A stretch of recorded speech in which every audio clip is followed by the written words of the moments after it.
Continuing on our lecture with looking at the structure of atoms and periodic trends, a lot of this is probably going to be familiar because we talked about it way back at the beginning of this class. There's, of course, new content too. We're going to talk about Pauli exclusion principle. We're going to go back and everything that we just learned about atomic subshells and energies and electron assignments. And then we're going to get into, this should look a little familiar, the electron configurations of atoms, electron configurations of ions, atomic properties and periodic trends, and then some more trends and chemical properties. So we know that electrons are arranged in shells, which we acknowledge that as being labeled N. So we have 1, 2, 3, 4, 5, 6, 7, which are energy shells, which rows they are. Then we have subshells, shown by the cursive letter L. And then we have orbitals, ML. Well, Pauli exclusion principle, he came around and he said that no more than 2 electrons can be assigned to the same orbital. And if there are 2 electrons in the same orbital, they must have opposite spins. This also leads to our general statement that no 2 electrons in an atom can have the same set of 4 quantum numbers. For example, if we looked at hydrogen's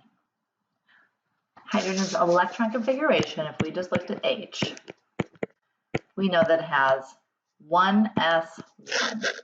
Think back to what we learned about having 1 outermost electron, so 1 electron, it's in the first row, it occupies the s orbital. So if I were to look at my quantum number set, my n is equal to 1, my L is 0, my ML is 0, and since there's only 1 electron in there, it has an ms, I'll come down here, ms of positive 1/2.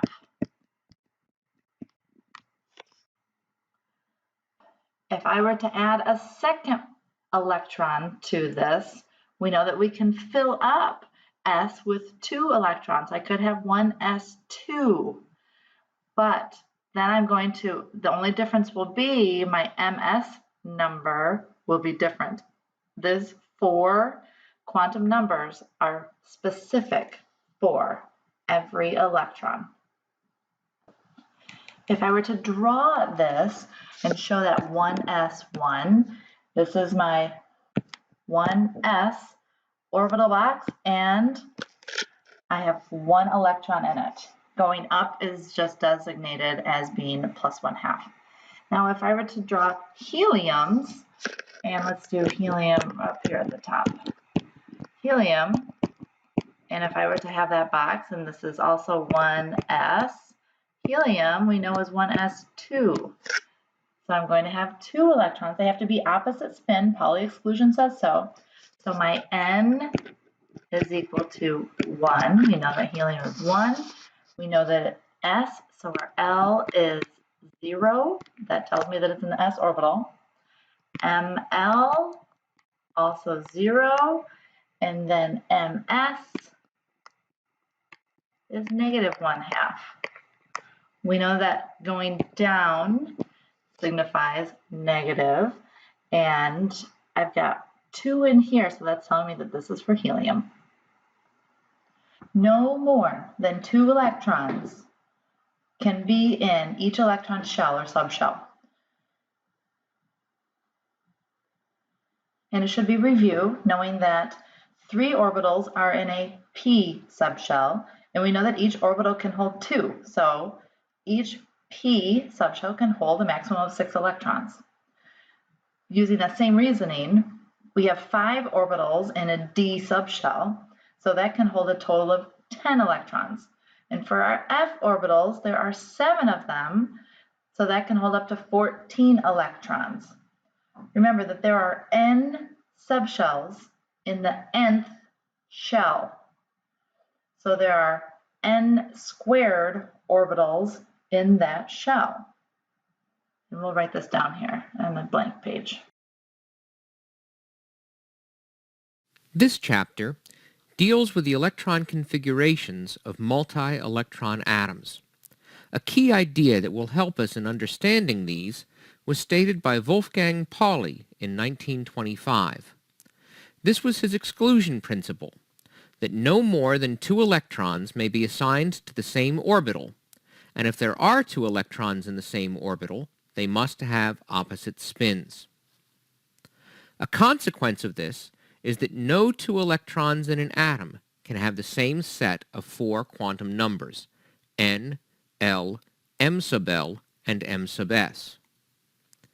Let's begin by reviewing the 4 quantum numbers introduced in the last chapter. The principal quantum number, n, indicates the electron's energy level or electron shell. It may have integer values anywhere from n equals 1 on up. For a given electron shell n, the orbital angular momentum quantum number L indicates the subshell for an electron. L can have values that go from 0 up to n minus 1. You might recall that an S subshell has L equals 0, a P subshell has L equals 1, a D subshell has L equals 2, and an F subshell has L equals 3. For a given subshell, the magnetic quantum number m sub L indicates which orbital in the subshell the electron occupies. M sub L has values that range from minus L to plus L. Finally, a given orbital can hold 2 electrons. The electron spin quantum number, m sub s, indicates the spin of the electron and can have values of either plus 1/2 or minus 1/2. Let's now consider how we apply this to the electrons in an atom. On this slide, we will use what we call orbital box notation to represent the electron configuration of an atom. In this type of notation, we use a box to represent an orbital in an atom. Beneath the box, we write the electron shell and the subshell, which are given by the values of n and l. In the box, we write arrows that represent the electrons in an orbital. An arrow pointing up represents an electron with spin plus 1/2, and an arrow pointing down represents an electron with spin minus 1/2. Let's consider the electron configuration of hydrogen. A hydrogen atom has only 1 electron. This electron will have the lowest possible energy. This corresponds to the first electron shell having a value of n equals 1. When n equals 1, the only possible value of L is just 0, because n minus 1 in this case is 1 minus 1, which is 0. Thus, the values of L start at 0 and end at 0. The first electron shell, therefore, has only 1 subshell, which is an S subshell.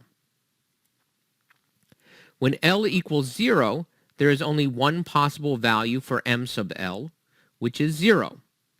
Thus, there is only 1 orbital in the 1s subshell. Finally, there is only 1 electron in this orbital in hydrogen.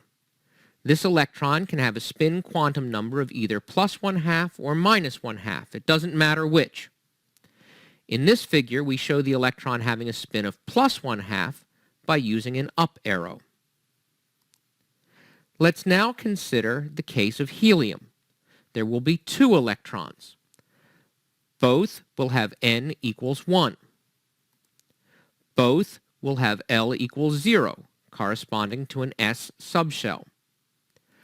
Both will have m sub L equals 0, corresponding to the 1s orbital. Because they have the same n, L, and m sub L, in order to obey the Pauli exclusion principle, these 2 electrons will need to differ in their spin quantum numbers. One will need to have m sub s equal to plus 1/2, and one will need to have m sub s equal to minus 1/2. We show 2 arrows corresponding to the 2 electrons, one pointing up and one pointing down. We've already seen that for the first electron shell, there is only one subshell, an s subshell.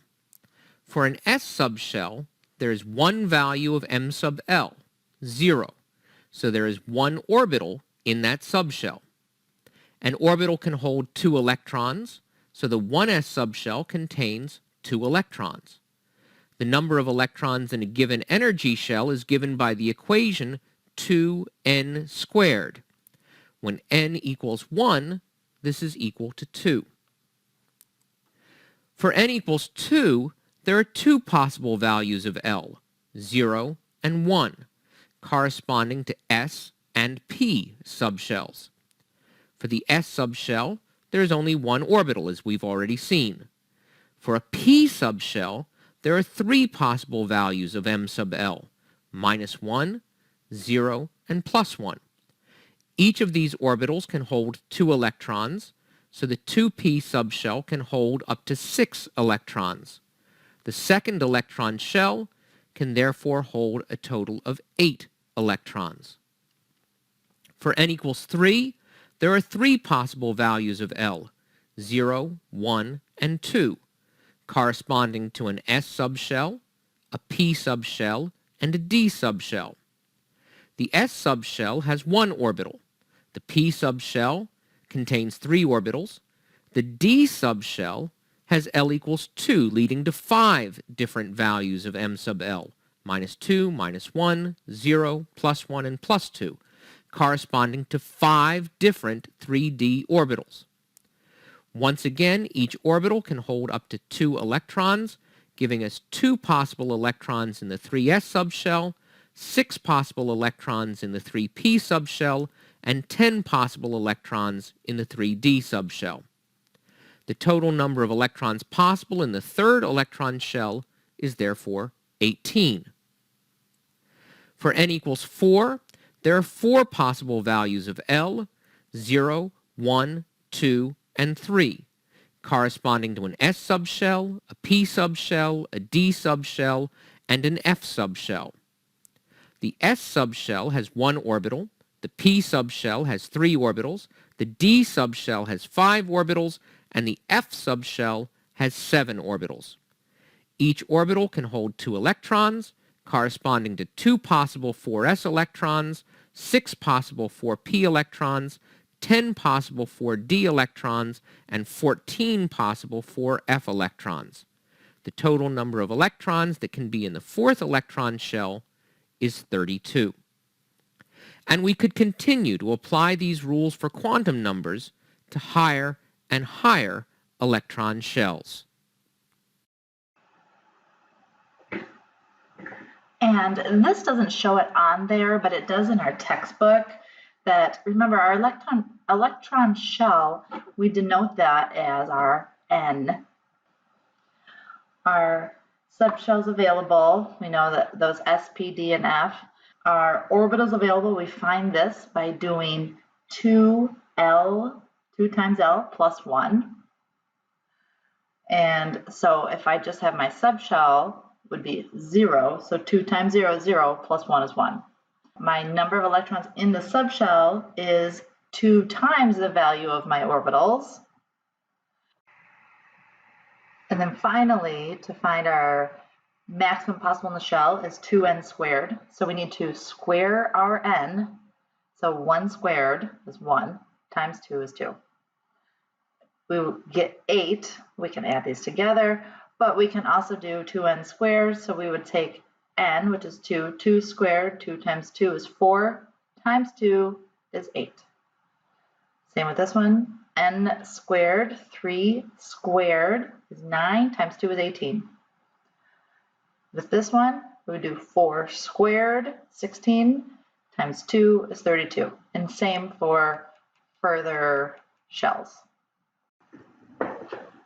Let's see if you can figure out what element has the following electron configuration. Well, after looking at this, I have 3s2, so 3s is filled up. So I'm going to hop over to my 3p, 1, 2, 3, 4. There are 4 electrons. If I look at my p block in my periodic table and go 1, 2, 3, 4, I should end up with sulfur. Also, my neon in brackets tells me that it already covered my 1s2, 2s2, and 2p6, everything below 3. Moving on to the next section, our goal is to understand and predict the distribution of electrons in atoms with many electrons. The procedure by which electrons are assigned to orbitals is known as the Aufbau principle, which is a German word for building up. Electrons in an atom are assigned to shells, which we know is our quantum number n, and subshells, which is defined by quantum numbers n and l, in order of increasing higher energy. So the total energy of an atom needs to be as low as possible. So thinking back to this last chapter when we were calculating energy at different values of n, if we think back to the hydrogen atom that has a single electron, and so it's only 1s, we could calculate that. En was equal to negative RHC divided by n squared, right? Now with atoms that have more than one electron, however, it becomes a little bit more complex. The subshell energies in multi-electron atoms depend on both n and l. And so knowing that, we have two rules to help us predict the arrangements. Electrons are assigned to subshells in order of increasing n plus l values. And for two subshells with the same value of n plus l, the electrons are assigned first to the subshell of the lower n. So those are our two rules we're going to be going by, and we'll do some practice problems. So looking at an example of this, first rule, if we go back to rule number 1, electrons are assigned to subshells in order of increasing n plus l value. So if we look at this, let's say I'm looking at 2s.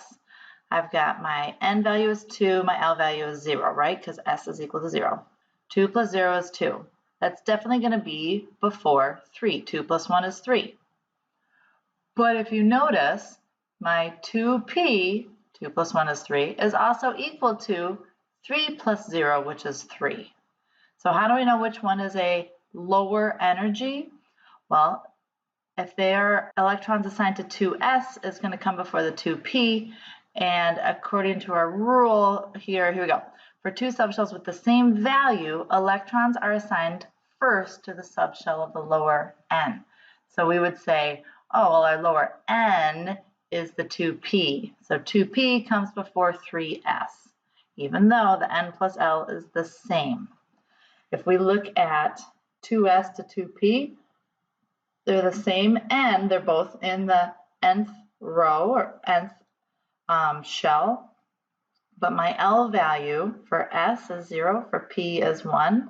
So same N, different L. My lower L would be listed as lower energy level.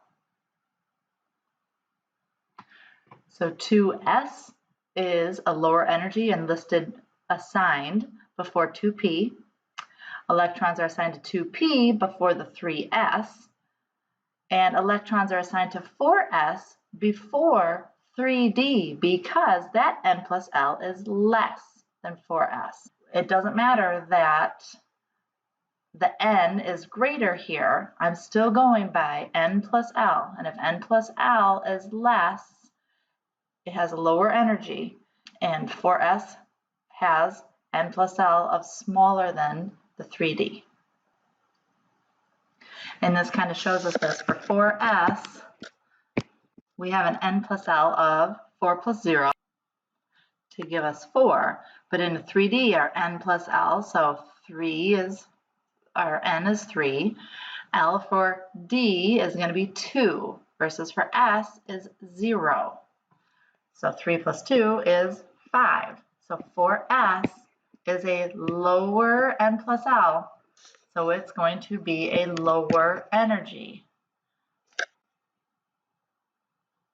So when I'm looking at this, it's 1s, then 2s, then 2p, then 3s, then 3p, then 4s, then 3d. because it has the lower energy, that N plus L. So by looking at energy, this is our increasing energy, and we find that by N plus L, the level that the row of our periodic table, and then L is the subshell. Add those together. There's kind of a nice diagram in the book, kind of showing the filling order.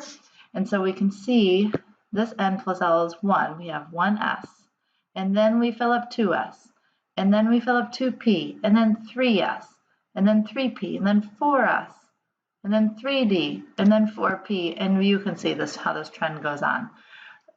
We can see here N is 1, 2, 3. So we can see that in our 3, we've got 3s, 3p,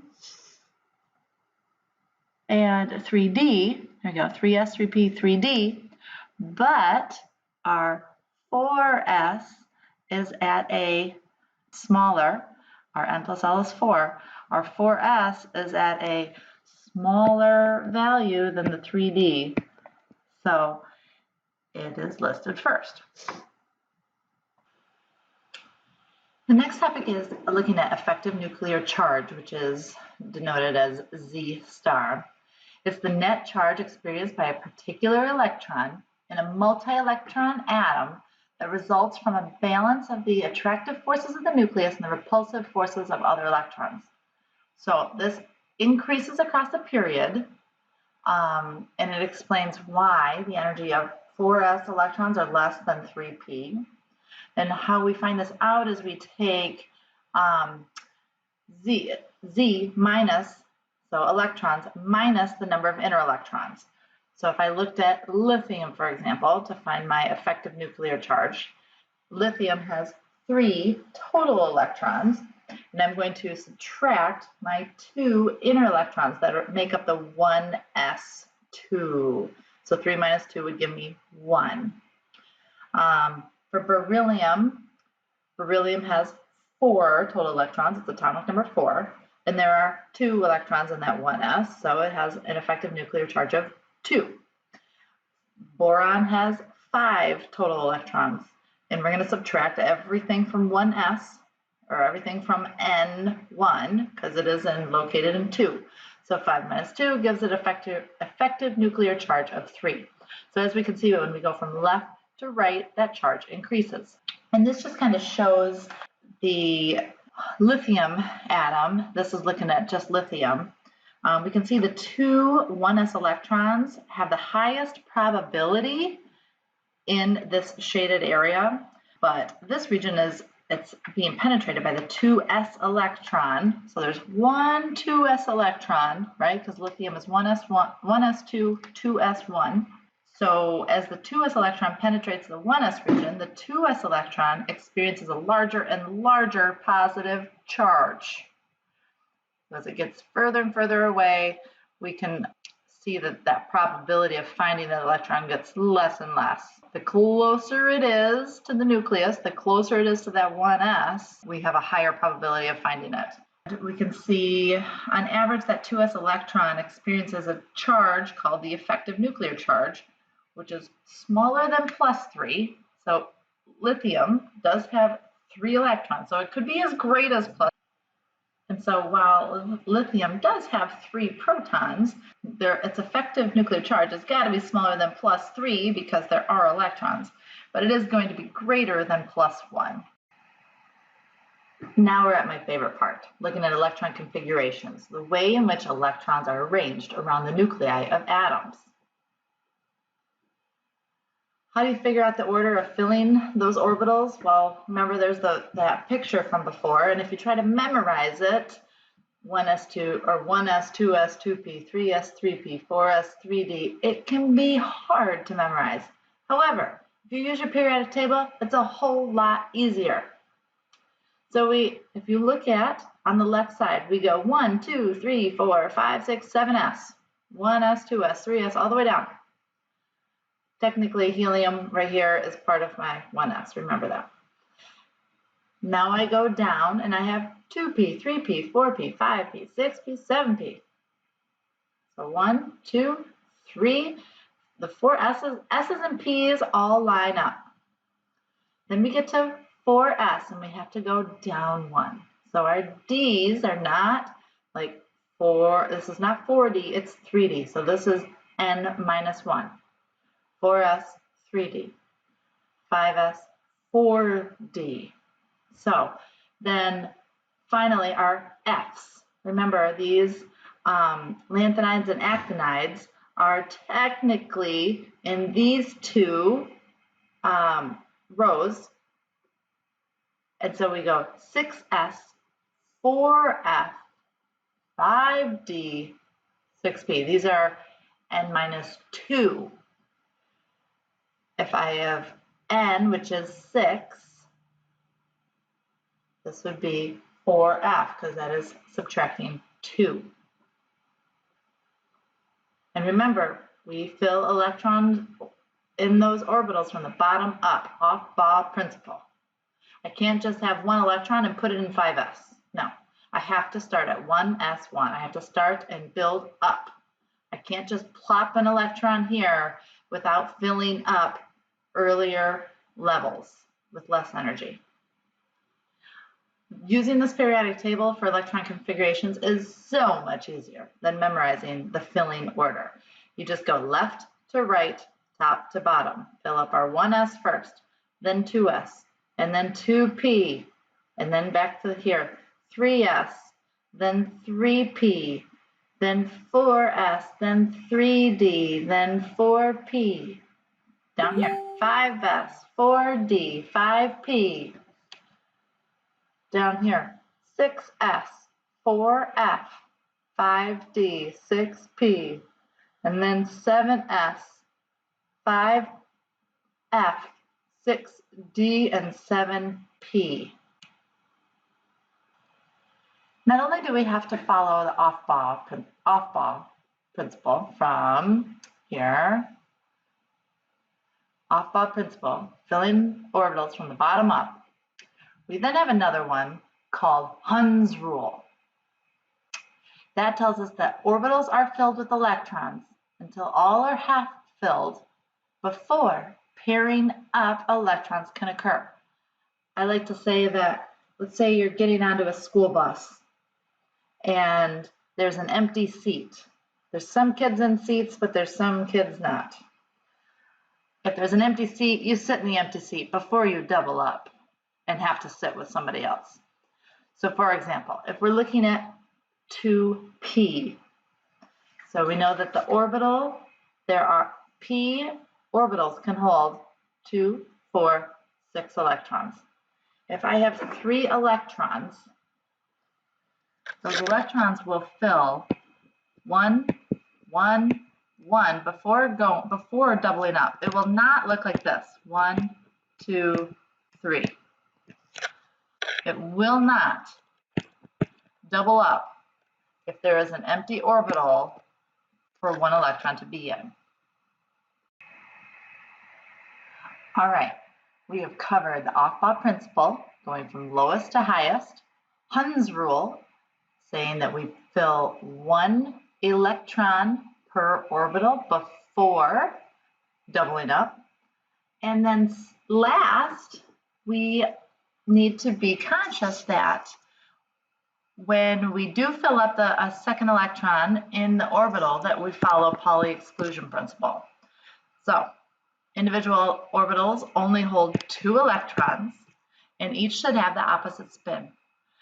And we do write, the convention is to write up and then down. So if I had 3 orbitals, this was 2p, we would go up, 2, 3, and then 4, 5, 6. Up, up, up, down, down, down. And that would be filling up 2p. That would be like neon. That's how neons would look. Let's look at nitrogen. Take a second and find nitrogen on your periodic table and put your finger on it. Nitrogen has an atomic number of 7, therefore 7 electrons. Keep in mind, these are electron configurations at ground state, so they are neutral. Looking at the periodic table, we need to fill up our 1s completely. And then our 2s completely. And then we look at 2p and we draw 3 orbitals because we know p orbital, or the p sublevel has 3 orbitals, and nitrogen is the 1, 2, third one in. So we would denote that as 1, 2, 3. The electron configuration is 1s2, 2s2, 2p3. Again, we can add up all of our superscripts, 3, 4, 5, 6, 7, and it should match the atomic number, which is how many electrons it has. Summarizing the Aufbau principle, the ground state electron configuration, we have electrons going into orbitals with the lowest available energy. First we fill up 1s, then we fill up 2s, then we fill up 2p, and so on. No more than 2 electrons per orbital, so the ms is either a plus 1/2 or minus 1/2. And looking at Huns Rule, the electrons go into empty orbitals if available. It's sitting on the bus. You choose your own seat before you double up. Huns Rule. Some electron configuration rules. There's a numbering system. First, we give a number, 1, 2, 3, 4. That's equal to the period number, or n. We then followed by a lowercase letter. That's the S, the P, the D, the F, which is the orbital type. And then it's followed by a superscript given over that letter, which is how many electrons are in that orbital. So first we say which number period we are denoting, then the lowercase letter of the orbital type, and then how many are in that orbital. Lithium, for example, if you find it on your periodic table, is atomic number 3. Therefore, 3 total electrons.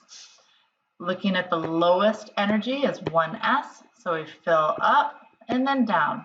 1s2 to account for 2 of the electrons. The next higher energy is 2s, so the third one goes there, and we can see that 2s1, so 1s2, 2s1. And we can see that the 2p orbitals are empty. There are none there. Next on the periodic table is beryllium, Be. It's atomic number 4, so there are 4 total electrons. We fill up the s, we fill up the, with the 1s, we fill up the 2s, so therefore we have 1s2, 2s2 is our electron configuration. Let's hop over to boron. Boron's atomic number 5, so 5 total electrons. We fill up 1s, we fill up 2s, and then we jump up to 2p. So we can see 1s2, 2s2, 2p. There are 3 orbitals in the p subshell, and only 1 electron fills up that first orbital. Hopping over to carbon, whose atomic number is 6. So in this case, again, we're filling up 1s, we're filling up 2s, so 1s2, 2s2, and in the 2p, again, we have 3 orbitals in the p sublevel. We go up, up. We're going from lowest energy, so left to right, filling these orbitals up. I'm not going to put my first arrow over on the right-hand side. Nope. And I'm not going to fill 2 electrons in the first orbital. No. Each one takes their own orbital before they double up. So we have 1s2, 2s2, 2p2. Move over to nitrogen. Atomic number 7. So we fill up 1s2, we fill up 2s2, just like we have before. And then we get to 2p. So we have 1, 2, 3, 4 electrons accounted for. There's 3 left. And if you look at nitrogen, it is the 3rd element into the 2nd p block. So again, we have up, 2, 3. Notice that there are 3 unpaired electrons in nitrogen's ground state electron configuration. Let's keep going and look at oxygen. Oxygen's atomic number is 8. So we're filling up 1s2, 2s2, we're continuing going up in energy, remember? And then 2p, we have 4 electrons to account for, because here's 1, 2, here's 3, 4. We got to get to 8. So we would go 5, 6, 7, and then go back and double up. So we can see that oxygen has 2 unpaired electrons. Let's look at the next one, which is fluorine, atomic number 9. 9 total electrons. We're filling up 1s2, 2s2, and that gives us 1, 2, 3, 4. We have 5 more electrons. So we would go 5, 6, 7, and then down 8, and then down 9. Fluorine only has 1 unpaired electron. The last element in this period is neon with an atomic number of 10. And so therefore we can see that as we go from lowest to highest energy following off-Baugh principle, that we fill up 1s with 2 electrons, 2s with 2 electrons, and 2p, there are 6. They are full. 1, 2, 3, 4, 5, 6. The second shell is full. When we get to the third period, again, notice that we would fill up 1s, we would fill up 2s, we would fill up 2p, and then we get to 3s. So for example, aluminum, atomic number 13, we have to account for 13 electrons. That would be 1, 2, 3, 4, 4 plus 6 is 10, then we have 3 more. And so we'd fill up 1s down here at the bottom, then 2s, then 2p, then as we go up in energy, 3s is next. We have to fill that up completely before we jump up to 3p. So that would be 2, 4, 10, 11, 12, and then there's 1 extra, 1 electron in the 3p. If you look at the periodic table, we can see that aluminum is the first element in the 3p block. So we had to have filled up 3s before getting to aluminum. So 1s2, 2s2, 2p6, 3s2, 3p1. That can get to be a lot of writing as you get further and further down in the periodic table. So we do use the electron configuration, a shorthand way of electron configuration in terms of noble gases. So for example, silicon. If we look at silicon, find it on the periodic table, its atomic number is 14.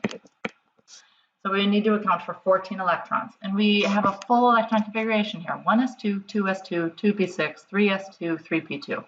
And if we add up all these exponents, 2 plus 2 is 4, plus 6 is 10, plus 2 is 12, plus 2 is 14. Okay? And this is just for atomic number 14. Imagine what it's like when you get to 117 and 118. It's going to be a long electron configuration. So we can shorthand this. And therefore, you take the noble gas that comes before the element that we're trying to represent. So if we find silicon, Si, number 14, I don't want to go to argon because that's after. Argon's atomic number 18. No, I don't want that. I want to go the noble gas before silicon, which is neon. So we would represent that by writing neon in brackets, and then only having to represent the electrons after neon. So after, and if we looked at neon, neon represents 1s2, 2s2, 2p6. So it's like taking this whole section and going, oh, there we go. We're going to put that in brackets. And then we're just left with the last energy level, 3s2 and 3p2. Therefore, if we counted and wanted to make sure, because up here we counted all the exponents or the superscripts to make sure that it accounted and got to number 14. Down here we can double check and we can go, oh, neon, its atomic number is 10. 10 plus 2 plus 2, 10, 11, 12, 13, 14, it still gets us 14. So you can double check that. So you would just write it as Ne in brackets, 3s2, 3p2. Again, notice these electrons are by themselves, both pointing in the same direction, going up, and not in that third box because we're going from left to right. If you look in your book, or you can blow this up, but there is a chart that has every ground state electron configurations on here that you can double check. They are the noble gas configurations, but check that out. Knowing all of this, I would like for you to pause the video and give the electron configuration of sulfur using the full electron configuration, the electron configuration using the noble gas configuration, and draw the orbital box. You could choose to do the full, or you can use the noble gas notations. Pause the video and we'll go over the answer in just a minute. Hopefully you got it done, and looking at this, we can see that the complete, we find sulfur, it's atomic number 16. So we would fill up 1s2, then 2s2, 2p6, 3s2, and then there are 4 left over, so 3p4 is my final piece of the full electron configuration. The noble gas that comes before it is neon, atomic number 10. So I can double check this and I can say, okay, 10 plus 2 is 12 plus 4 is 16. And to draw our orbital notation, I would simply write neon in brackets, 3s2, 3p4. Again, we need to go 1, 2, 3, and then go back and double up that 4th p electron. Here's another one. Look at your periodic table and tell me what element has the electron configuration of 1s2, 2s2, 2p6, 3s2, 3p5. Another practice problem using full notation and an orbital box diagram. Show the electron configuration of phosphorus. Hopefully you had a minute to look. If I looked and counted all of my exponents here, I should get 17, which, looking at my periodic table, would tell me that it is chlorine. I could also look to see which, in my 3rd period, in my P block, the 5th element is also chlorine. All right, next is looking at phosphorus, which is atomic number 15. So we have 15 electrons. We need to fill up my first energy level. Also, if I look at phosphorus, it's in my 3rd period. So I need to fill up 1s2, 2s2, 2p6. There we go. 1 and 2 are full. Then I get to fill up 3s. So fill that up, 3s2. And then we hop over to 3p, and phosphorus is the 3rd. So 3p3. Also, if I drew the orbital box diagram, the electron configuration before phosphorus is neon. So I can say neon in brackets, which is atomic number 10. Then we need to fill up 3s, 1, 2, and then we need to look at 3p, and we have 3, so it's going to just be up, up, up. Let's do another couple. Write the electron configuration for aluminum using the full electron configuration and orbital box notations with the noble gas notation, and give a set of quantum numbers for each of the electrons with n equals 3, the valence electron. So just the third quantum number, the n equals 3. And then write one possible set of quantum numbers for the valence electrons of calcium. So take a minute, pause the video. Aluminum's atomic number is 13. And it is in our 3rd n equals 3 period. So we need to fill up 1s2, 2s2, 2p6, 3s2, and 3p1. If we add this up, 2 and 2 is 4, plus 6 is 10, 11, 12, 13. Here we go. Our Noble gas, the noble gas before aluminum is neon, Ne, which covers all of this. And then we are just left with 3s2 and 3p1. Now, if we think about the quantum numbers of n equals 3, and this is for 3s quantum numbers. If n equals 3, we know that L is our the shape of our orbital, so 0 equals s. M1 is equal to 0, or ML is equal to 0. So therefore, we have for our first 3s, this is our quantum numbers, 300, a positive 1/2. And for the second s electron, 300, negative 1/2. Now let's think what that 3p1 quantum number would look like. If we think about our orbital diagrams here, we know that 3s is full. And so again, for one of these that's pointing up, this would be my 4 quantum numbers, 300 and plus 1/2. And this would be my quantum numbers for the one going down, because it's negative 1/2.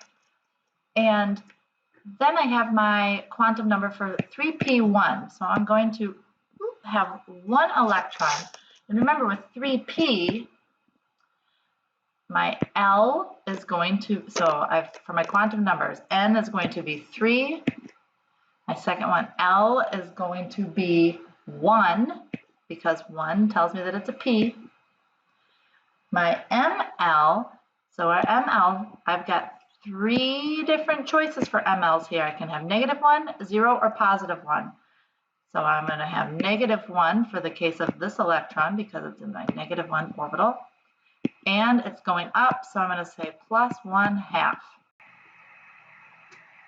Next, if you find calcium on your periodic table, it is in the 4th, so N equals 4. We know that it is S in the S orbital. Calcium would be 4s2, so because of its S, its second quantum number is going to be 0. ML, also 0. And MS, the spin, well, it can only be one of 2 things. It's either going to be +1 or -1. And because calcium is the second S, should be -1/2. I thought this might help to be able to understand the quantum numbers just a little bit better. So my N quantum number, which is my period that it's in. So for N equals 1, if I look at my periodic table, we know that I have hydrogen and helium for N equals 1. So the most I have is at S orbital, which is my L value. S signifies 0. And then for my MS, my options are either plus or minus 1/2.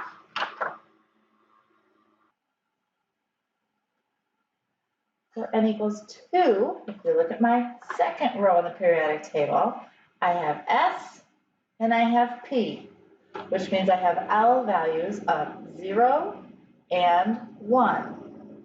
Now, within my L values, or my next quantum number is ML.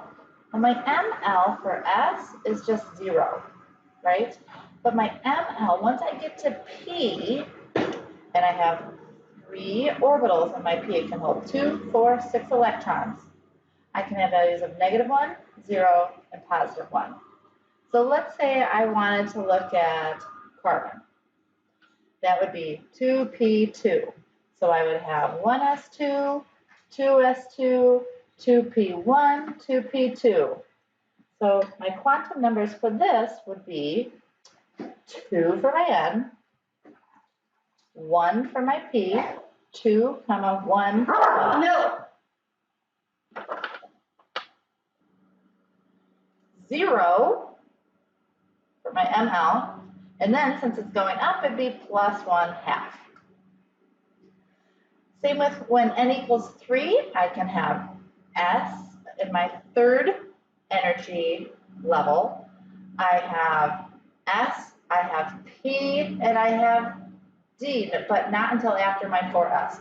So I can have L value of 0, I can have L value of 1, ML values within my P, I can have -1, 0, or +1. When I look at n equals 4, again, I've got my 4S. And then remember, I go to 3D. So D means that L is equal to 2. And then ML, within my D sub level, I have 2, 4, 6, 8, 10, a place for 10 electrons. So that means I've got 0, -1, -2, +1, +2 for ML values.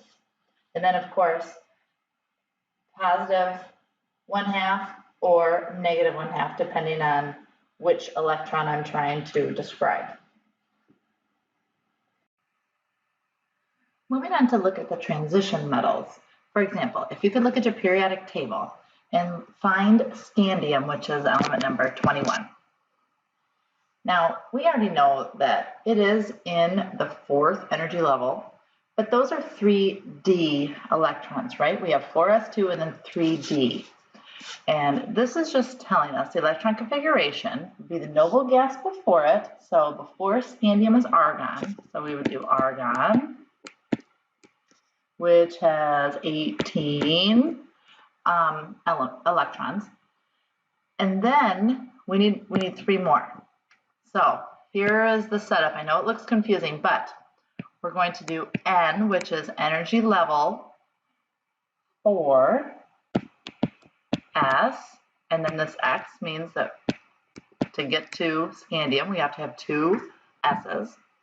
And then this one tells us N minus 1. So we know we're in N4. So 4 minus 1 is 3. D. And then this Y is how many D's are we in? And that scandium is just 1, is the very first one. So then we can just double check. 18, 19, 20, 21. So again, the noble gas that comes before it, and the energy level N that it's in, S2, and then N minus 1, 3D1. The elements that have electrons in those D subshells are called transition elements.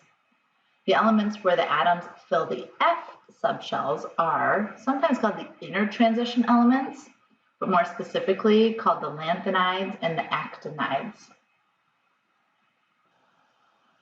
There are sometimes a few exceptions, but if we were to look at calcium, calcium we know is argon as our noble gas before. This is all of row 4.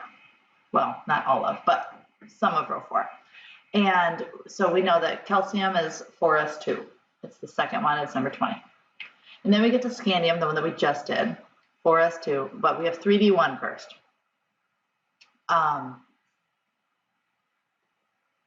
And backing up, we know that 4s2 is at a lower energy level than 3d8. So this is how we would write the electron configuration. This is how they fill. But the electron configuration by shell, we would write it this way. So we would keep our 1s, 2s, 3s, 4s all together. So either way it just depends, but either one is fine. Now, this is showing that way of going like in numerical order, 1, 2, 3, 4. So the scandium, we show that scandium, titanium, vanadium, chromium, manganese, iron, cobalt, nickel, all of these. Notice that they're all 4s2, 4s2, 4s2. They're all filled. Chromium is an exception where it skips the 1s orbital. Here we can see the 4s. There's only one, but it's got 3d5. So it's got the same Ds as manganese. Still has one less electron. Manganese still has one more electron, but we can look at, here's our 3D subshell. Remember, if I was looking to write the ML quantum number, this first, the middle one is 0, then we have -1 and -2, and then +1 and +2. But we can see here that this is 3D1, 3D2, 3D3, we skip 3D4. Chromium is 3D5 because there's a blank spot here in this 4s. Again, this is an exception, this is not the norm. You don't need to know that. We just go by the general rule. So another 3D5. 6, we go back and we have a negative spin here. And then we double up, and keep going. All right, so let's do a couple of quick checks here. Tell me, or why don't you pause this here real quick and answer these. Which orbitals are not allowed? Which orbital above is highest in energy? And which orbital is lowest in energy? And looking at this number 1, we know that there is a 4f. 4f exists in row or period 5, actually 6, sorry, period 6, 6 minus 2, so 4f does exist. There is a 3p, there is a 5s, but there is no 2d. We know that period 2 only has 2s and 2p. The highest in energy has got to be our 4f, because remember 4f comes after 6s. And the lowest in energy, since we know that 2d does not exist, has got to be 3p. Let's do another example and look at the electron configurations for technetium, Tc, and osmium, Os. So why don't you pause and try to write down the SPDF notation with the noble gas notation, and we'll go over it in just a minute. Let's first look at technetium, Tc. Technetium is number 43. So the noble gas before technetium is krypton. So we will write krypton, which has 36 electrons. I'm just going to do a little 36 under there. You don't have to write this underneath of it. That's just for me to kind of help me realize what we're doing. And then, so we're doing SPDF notation. After krypton, we've got 5s2, and then 4d, 1, 2, 3, 4, 5. And this wants us to do SPDF for each number. Again, it can be written as 5s2 and then 4d5. And then other ways it might make you do 4d5 and then 5s2. Either one is fine. So let's double check. We've got 36 plus 7, 5, 6, 7 should give us 43. And then let's look at osmium. Osmium is Os, and it has an atomic number of 76. So the noble gas before osmium is xenon, Xe. And then after xenon, we have 6s2. So osmium is in n equals 6, the 6th row, right? So we have 6s2, and then we have 4f14. We have to get through all of those inner lanthanide series. And then we finish with 5d6. And let's double check our numbers here. Xenon is 54. 54 plus 2, 56. 66 is 76, 9, 70. 70 plus 6 is 76. How about this one? How many unpaired electrons are in the ground state electron configuration of selenium? And what is the maximum number of electrons that can occupy a set of f orbitals? Pause real quick and answer these. Now, if we look at selenium, It's in the 4th period, and it's going to end with 4p, 2, 3, 4 if we look it up. So we know that p orbitals can hold 6, so it would look like this: 1, 2, 3, and then the 4th one will go down. So we should have 2 unpaired electrons. And we know that f orbitals can hold 14 electrons. How about this one? What's the complete electron configuration for phosphorus, the orbital box notation for fluorine, and the noble gas configuration for arsenic? Pause real quick and we'll go over it together. All right, let's look at phosphorus. Phosphorus is number 15, atomic number 15. It is in the third. It's in the third, n equals 3. So we need to get to n equals 3. So we got to go through 1s2, 2s2, 2p6. Now 3, we got to look for phosphorus. It's in the p block, so we have to get through 3s2, and then 3p. Phosphorus is number 1, 2, 3. Let's double check and add up our numbers. 2 plus 2 is 4, 6 is 10, plus 2 is 12, plus 3 is 15. Let's look at the orbital box notation for fluorine. Fluorine, which is number 9. So we got to get through 1s, 1s2, 2s, so it'd be 2s2. And then it is in the 2p. 2p. Again, remember this is not that it's asking us for quantum numbers, but that's -1, 0, and +1. And it's 2p7. 1, 2, 3, and then we go back 4. Oh, 2p, I'm sorry, 2p5. What am I saying? 1, 2, 3, 4, 5. There can't be 7 p's, so we have 1 unpaired electron for fluorine. And let's look at the noble gas electron configuration for arsenic. Arsenic is AS, and it's number 33. The noble gas before arsenic is argon. And after argon, we got to start row 4. So 4s2. After 4s2, we got to get through all of 3d, 3d10.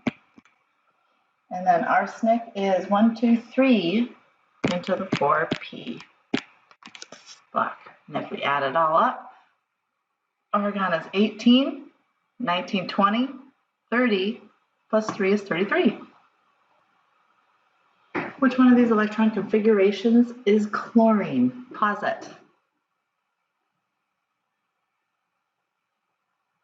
Hopefully you got this one. What about this? Which element has this electron configuration?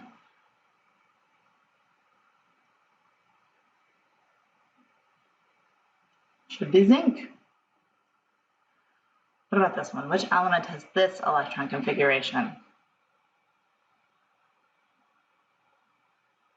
Molybdenum. Which element has this electron configuration? Lead. What about this electron configuration? Uranium. What about the electron configuration for tin with atomic number 50?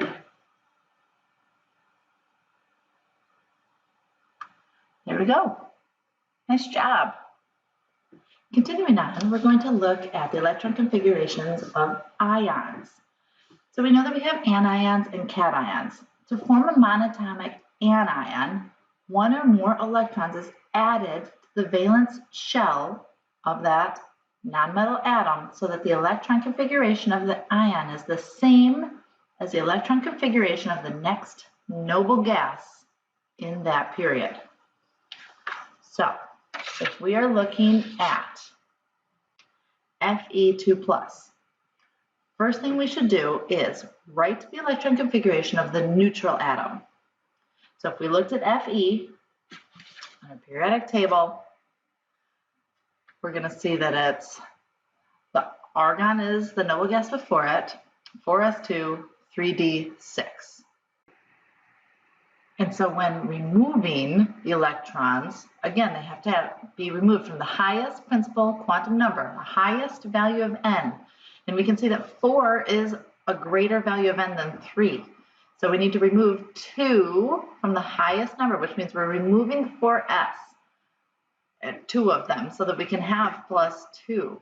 So we're going to have argon and then 3d6. So B would be our correct answer.